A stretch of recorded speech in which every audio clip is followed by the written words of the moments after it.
Təvəllük tuyg'usi nima uchun shuncha muhim? Bizni bearam qilayotgan asosli omillardan biri shuki, biz yaqinlarimizni to'limi seg'indik.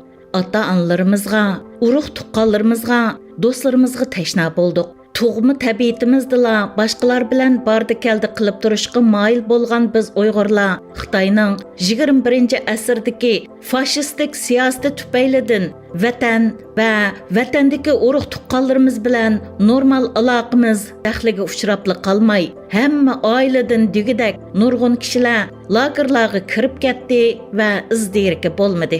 Xitoy virusi vabosi ruhiy sog'lomligimizga og'ir darajada salbiy ta'sir ko'rsatdi. İjtimoiy orliqni saqlash, ya'ni bir-birimizga yaqin kelmaslik, qo'l elishib ko'rishmaslik zaruriyati hayit bayramlar munosabati bilanmi burunqidek yig'ilib ko'risholmaydigan qilib qo'ydi. Bularning hammasi bizning tavallik tuyg'umizga bo'lgan ehtiyojimiz bilan munosabatlikdir. Halbuki Uyg'urlarning ichida tavallik tuyg'usining shunchalik muhimligini yanada to'liq to'nib yetmaganlar bo'lishi mumkin. Tavallik tuyg'usini tushunish bizning hissiy sog'lomligimizga, shundaqla kelgusimizni texmi yaxshi o'tkazishimizga foydali. Tövəndə biz tavallik tuyg'usini tonish va shakllantirish usullari to'g'risida to'xtalamiz. İştirak va ijtimoiy o'rtoqlik. Shunisi aniqki, tavallik tuyg'usi ma'lum bir guruhga yoki jamoatga bog'langanlik tuyg'usi. Ya'ni sizning o'zingizni ma'lum bir shay'ining bir qismi deb his qilishingizdir. Siz o'zingiz tava shu to'pdagilarga bog'langan, yaqin va shular tarafidan to'liq qabul qilingandek his qilasiz. Ammo tavallik tuyg'usi nuqul holda ma'lum bir guruhning a'zosi bo'lishli emas. Tavallik tuyg'usi o'z navbatida yana ijtimoiy o'rtoqlikdan iborat bir yurish, o'rtaq e'tiqod yoki g'oya bilan zich munosabatlik. Siz tavallik tuyg'usini haqiqiy turda his qilish uchun cho'qim o'zingiz tava kollektiv a'zolari bilan bo'lgan birdaklik va o'rtaq xususiyatni his qilishingiz kerak.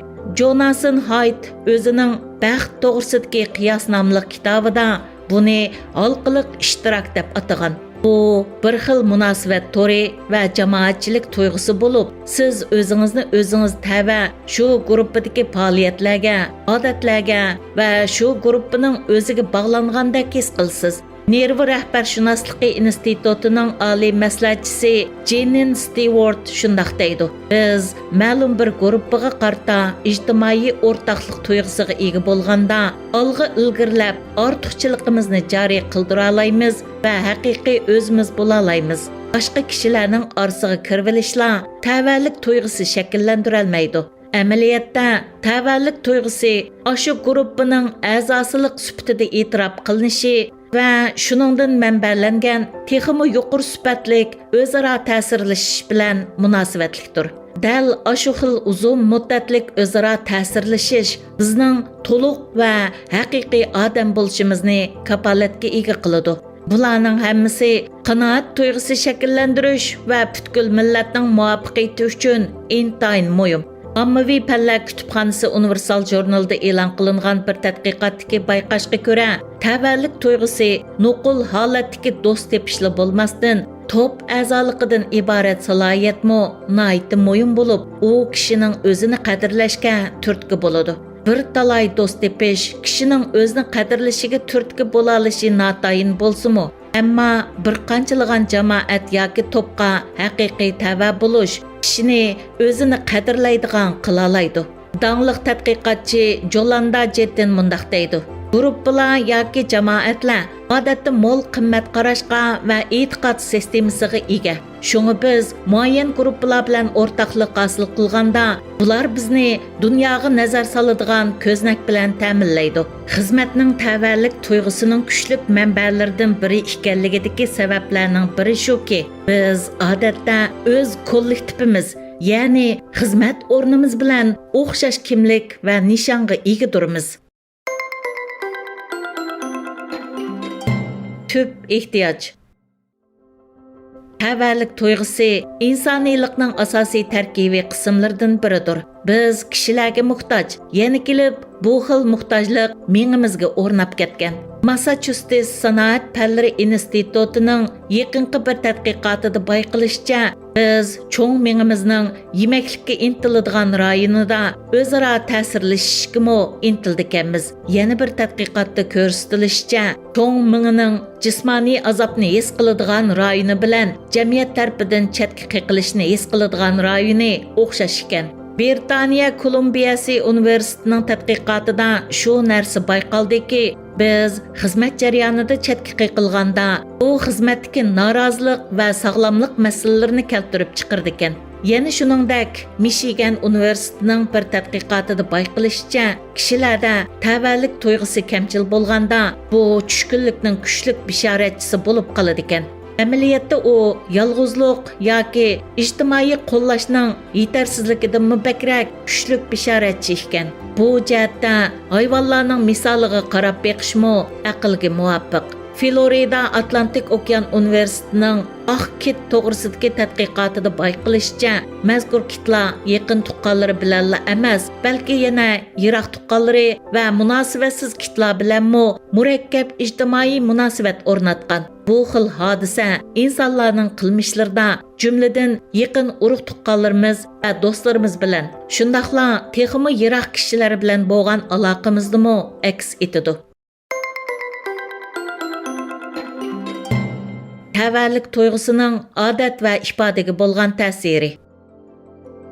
İnsanlarning aloqaga bo'lgan intilishi o'z navbatida harakatga turtki bo'ladi. Ziyrak fonlarning loyilanishi va uningga bog'lanib qolish buning jonliq misolidir. Psixologiya Fasillar jurnalida e'lon qilingan tadqiqotda bayqilishicha, ziyrak fon ulluq aloqa ehtiyojini qondiradigan bo'lg'achqa kishilarni o'ziga ram qilib oladi ekan. Mazkur tadqiqotga ko'ra, insonlar boshqalarni ko'z tutishga, ya'ni ko'rishga, anglashga va o'ylashga, shundaqla boshqalar tarafidan nazorat qilinishga, ya'ni ko'rilishga, anglanishga va o'ylanishga intayin yerisman ekan.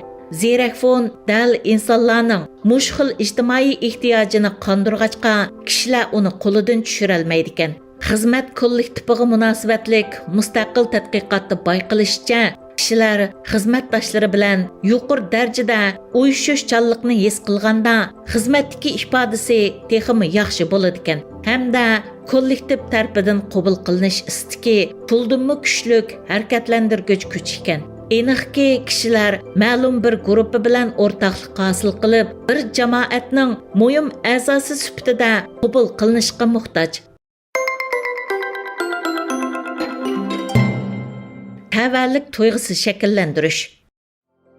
Tavallik tuyg'usi bu qadar muhim bo'lganligi, shundaqla vatanning ichinishlik ahvoli, ondan Xitoy virusi tavallik tuyg'usiga bo'lgan ehtiyojimizni kuchaytirayotganligi uchun biz cho'qim angli qoldi boshqalar bilan aramizda uni shakllantirishga kuchishimiz kerak. Buni tövandikidek real usullar orqali ro'yobga chiqarg'ili bo'ladi.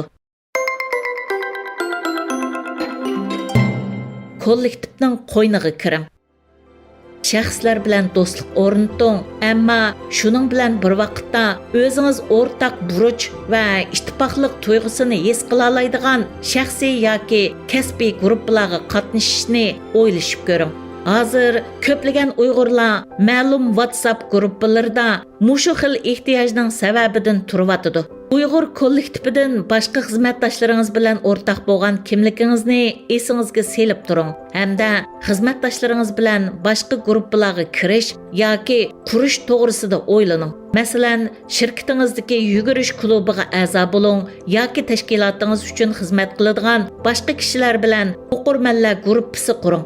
Ma'lum narsaning bir qismiga aylanish, shundaqla sizning nishoningiz bilan kollektiv nishoni o'ttirsidagi sijillik va uyushchanlik sizga texmi kuchli tavallik tuyg'usi ato qiladi. Samimiy bo'ling. Ba'zi mutaxassislarga ko'ra, siz samimiy, o'ngluq bo'lganda va iqtidorliq deb qaralganda ondan ishonch borliqqa keladi.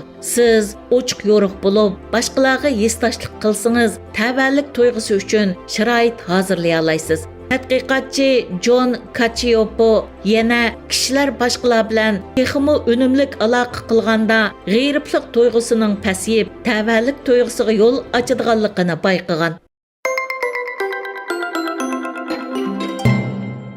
Uchur qabul qiling. Kishilarda tavallik tuyg'usi kamchil bo'lganda, ular o'zini tahdidga uchrayotgandek yoki yolg'iz qolgandek his qilib, natijada o'zini chetga tortishi yoki bekinib olishi mumkin. Yana bir tarafdan Stewart mundaq deb ko'rsatdi. O'zimizni rohat his qilganimizda biz psixik jihatda boshqalar bilan aloqa qilishning eng yaxshi holatida turayotgan bo'lamiz. Xizmatdoshlar savol so'rash, quloq solish va zehnini markazlashtirayotganligini bildirish orqali atrofdagi kishilarni e'tirof qilganligini ifodalaydi hamda ularga xotirjamlik bag'ishlay oladi. Stewartga ko'ra, yig'inning boshlangan vaqti bu jihatda yaxshi fursat bo'lishi mumkin. Agar siz bir yig'inga riyosatchilik qilayotgan bo'lsangiz, bir oz vaqt sarf qilib, kishilardan ahvol so'rang. Ondan ularning so'ziga haqiqiy ravishda quloq soling. Anglash darajadan tashqari yuqori quroldir. Agar biz ilgirkidek jismoniy yaqinlik orqali tavallik tuyg'usi shakllantira olmasak, bu chaqda boshqalarning so'zlariga, dardlariga zehnimizni markazlashtirib, quloq solish orqali tavallik tuyg'usi shakllantirish to'g'risida qalli qatursak bo'ladi, ham cho'qim shunda qilishimiz kerak, deydi u. Biz muajiratda yashayotgan Uyg'urlar chet ellarda qanchalik esil yashab ketayli, yanada vatanga bo'lgan talpinish, vatanning egilik huquqini qaytarib olish va vatanga tezroq berish istikida yashaymiz. Biz garchi o'zimiz turgan davlatlarga ko'nib, yerlashib bo'lgan bo'lsakmi, yanada o'zimizning Uyg'ur jamiyatiga va kimligiga bo'lgan tuyg'umiz bilan yashaymiz va shuning bilan o'zimizni saqlab qolamiz. Chet ellarda tug'ilib o'sgan bolalar uchun tavallik tuyg'usi texmi muhim. Ammo o'z vatanini ko'rib boqmagan bolalarning tavallik tuyg'usi texmi tengirqash ichida bo'ladi. Yig'ib aytganda, tavallik tuyg'usi shaxsning jismoniy, ruhiy va hissiy sog'lomligi uchun intayin muhim bo'lib qolmasdan, Uyg'ur millatining ruhiy sog'lomligi uchunmi intayin muhimdir.